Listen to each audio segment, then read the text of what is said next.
นี่ทุกคนอันนี้จะเป็นบ้านของน้องเลยเป็นบ้านนี่ทุกคนบรรยากาศยามแรงๆทุกคนเลย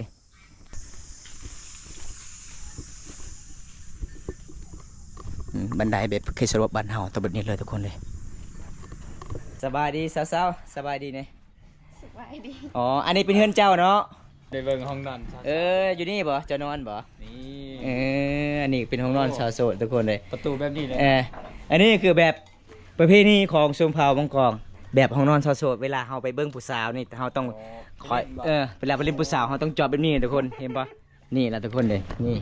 เข้าเป็นแบรนด์แบบนี้เนาะเจ้าต้องเฮ็ดปลอมแบบนี้เฮ็ดปลอมแบบนี้ถ้าบ่เห็นผู้สาวเฮาเข้าบ่ได้เด้เจ้าขณะให้ผู้สาวเฮาต้องเข้าทุกคนเขาเจ้าก็เลยผู้บ่าวอยู่นอกเจ้าอยู่ในบ่เวลาไปเล่นคือเห็นเจาะอันนี้เนาะอย่างว่าเจ้าอยู่ข้างในผู้บ่าวอยู่ข้างนอกว่าสิ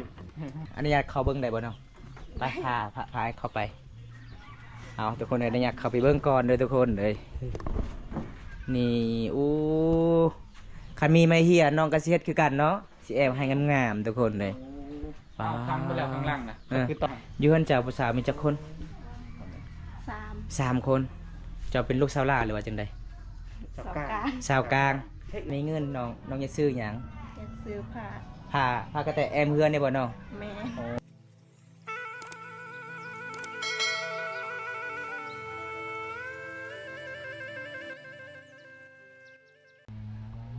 กับสบายดีทุกคนสบายดีบรรยากาศยามแรงๆนะทุกคนนะเมื่อนี้บัมตากะไปเยี่ยมไปยามสาวลาวตามติดวิธีชีวิตสาวลาวพี่น้องสาวนัดกับสาวปัดเป็นสาว2ไอ้น้องสาวลาวหมู่บ้านนี้ก็คือบัมตากะเป็นครั้งที่2มาเยี่ยมยามน้องสาวเพิ่นทุกคนเลยเขาจะดำรงชีวิตพี่น้องเพราะว่ามี FC บัมตาไปอัปเดตวิถีชีวิตสาวลาวแบบเขตชนบทบ้านทำดำรงชีวิตตอนเป็นสาวโสดแบบใด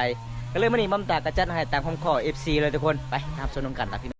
นี่ทุกคนอันนี้จะเป็นบ้านของน้องเลยเป็นบ้านของสาวนัดสาวปัดทุกคนเป็นสาวลาว2ไอ้น้องเมื่อนั้นบอมตาไปกับทีมงานกะขึ้นมาเยี่ยมยามน้องอยู่เฮือนสิพาน้องตามข้าวปุ้นพี่น้องมื่อนี้กะสิได้พอเลยบ่น้องทุกคนเพราะว่าน้องกะ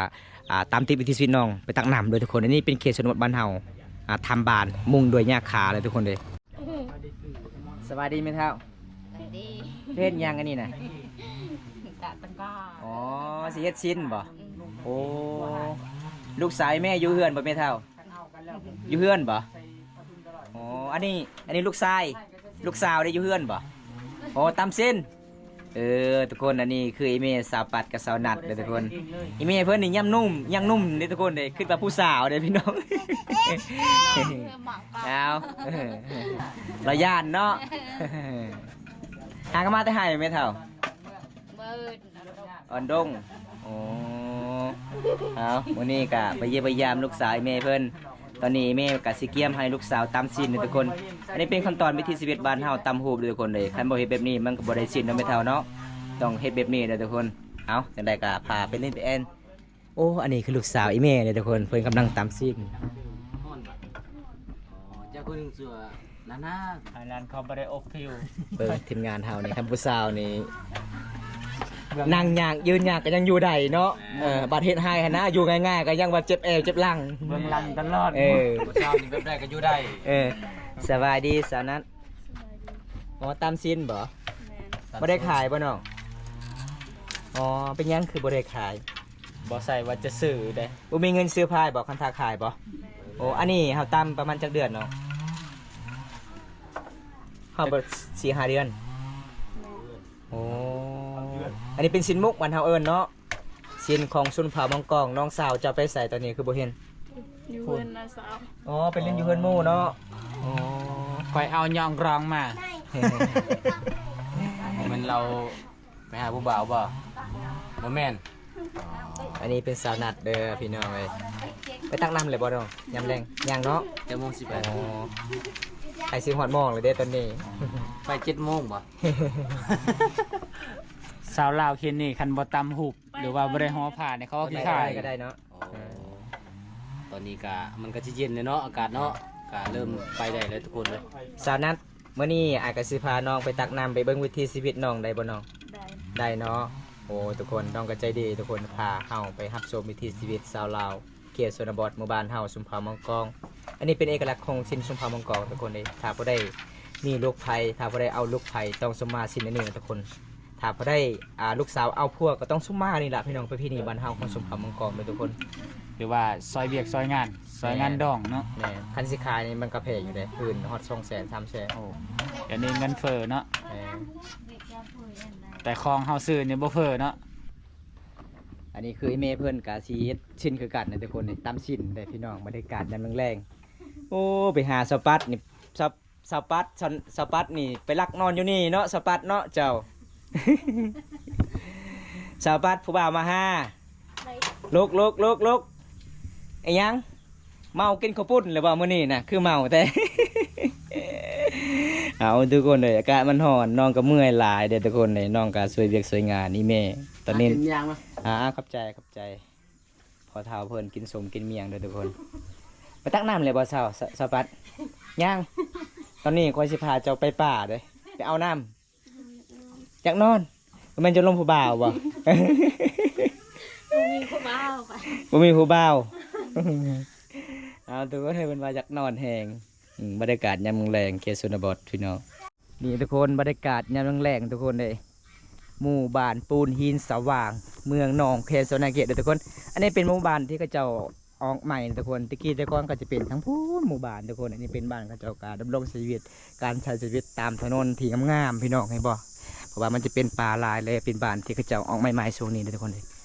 บรรยากาศยามแรงๆบอมตากสิพาทุกคนไปรับชมไปเลาะบรรยากาศนี่ทุกคนเลยนี่อันนี้เป็นเขาเจ้ากะสิเลี้ยงหมูเด้แบบเขาเจ้ากะสิปล่อยบ่ได้เพราะว่าบ้านเฮาเขาเจ้ากะสิปลูกมันสะพลังหลายเลยทุกคนเลยเห็นบ่อันนี้ลำมันเขาเจ้ากะสิเกี่ยมไว้อันนี้จะปลูกสวนอ้อย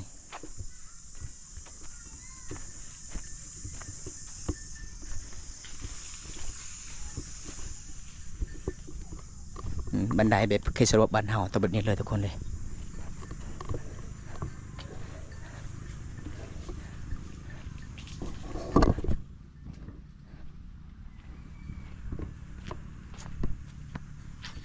อันนี้สำหรับ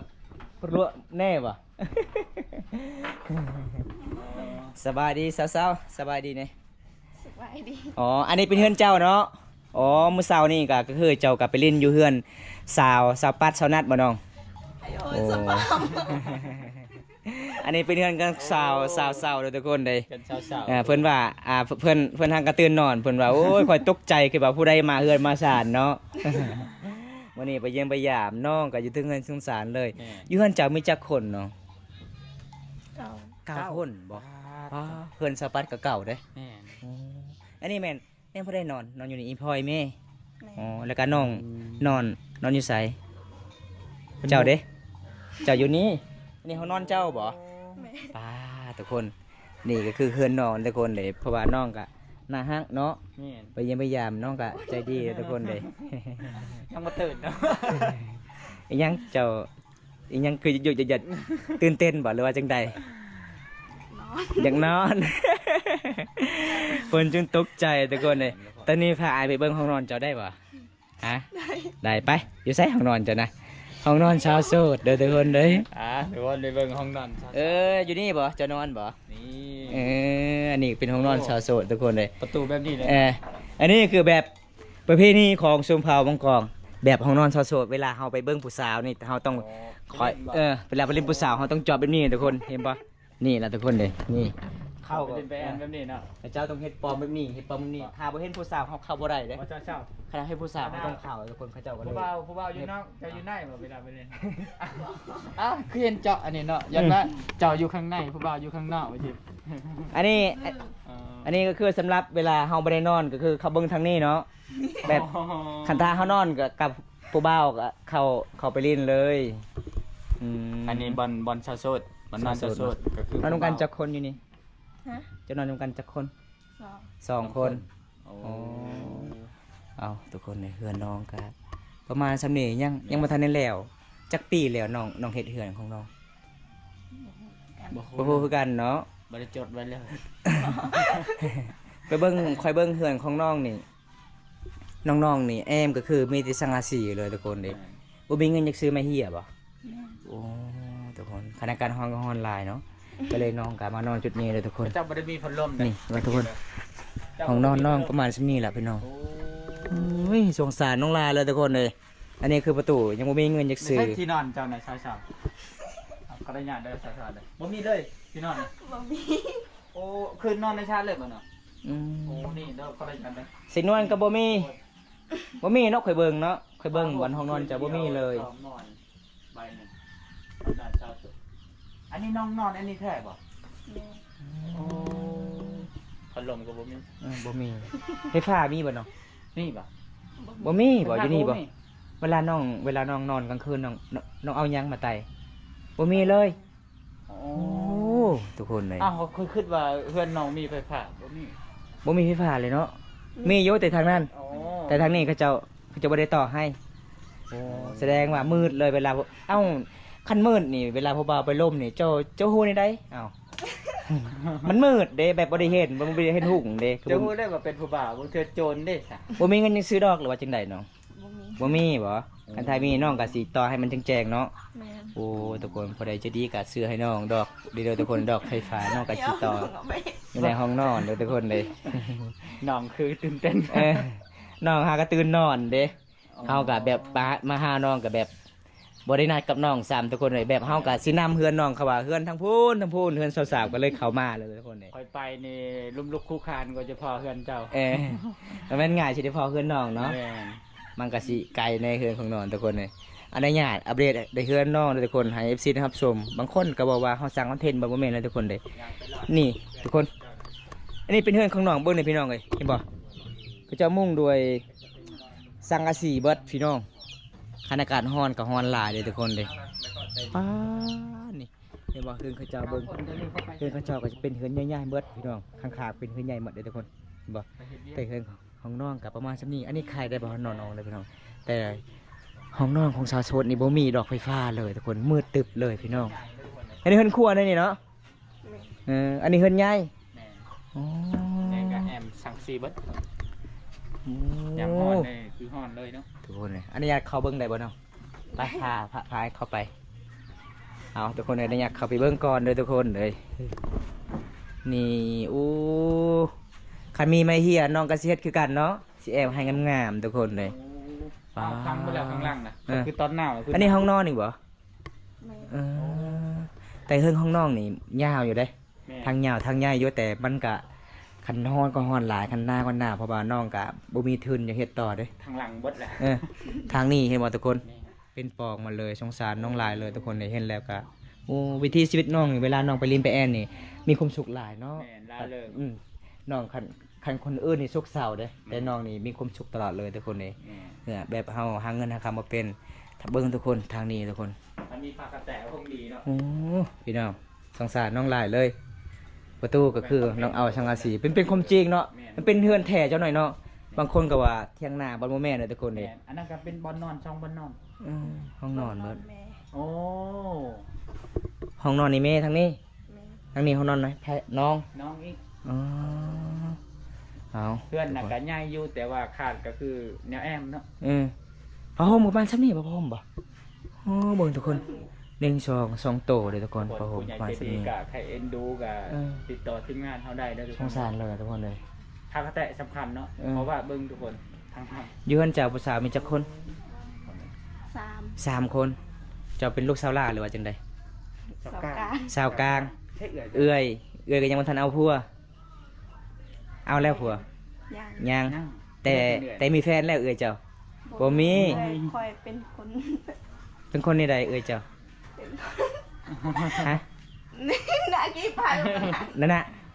ก็กล้วยชิซันเซน เอ อ๋อ เอื้อยเจ้าแบบแบบลาวบ่ได้เต็มบ่อ๋อแบบจะไปทางใดก็ไปโอ้ทุกคนเลย ได้ แต่เฮ็ดเวียกได้อยู่ลาวเคยซอยเห็นบ่เฮ็ดเวียกเฮ็ดงานไปตักน้ำกับลาวก็เคยมาอยู่บ่โอ้เอาทุกคนเลย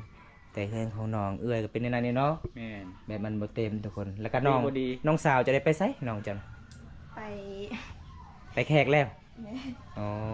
ไปเรียนไปแอนอยู่เพิ่นเขาเจ้าไปแขกแล้วทุกคนเลยเอาพี่น้องบ่ได้ใจดีกับภาคอ้นนู่นซื้อซอยให้น้องทุกคนในน้องอยากได้ผักกระแตะพี่น้อง ให้กำลังใจน้อง สงสารเลย นี่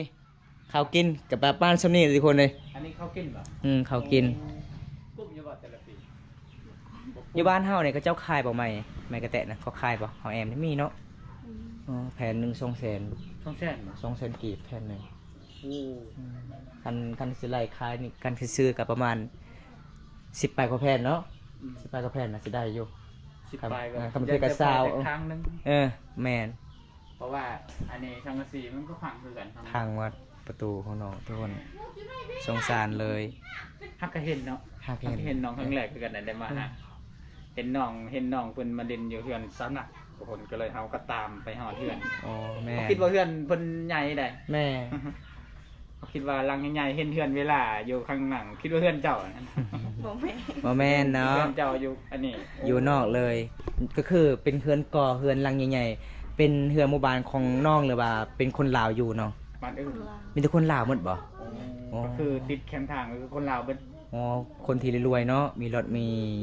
ยังมีเฮือนมีรถงามๆมีแต่คนลาวหมด เอา แต่ คนจนเนี่ยอยู่ข้างหล่างเขา หาวชุมพามังกรจะอยู่แบบนี้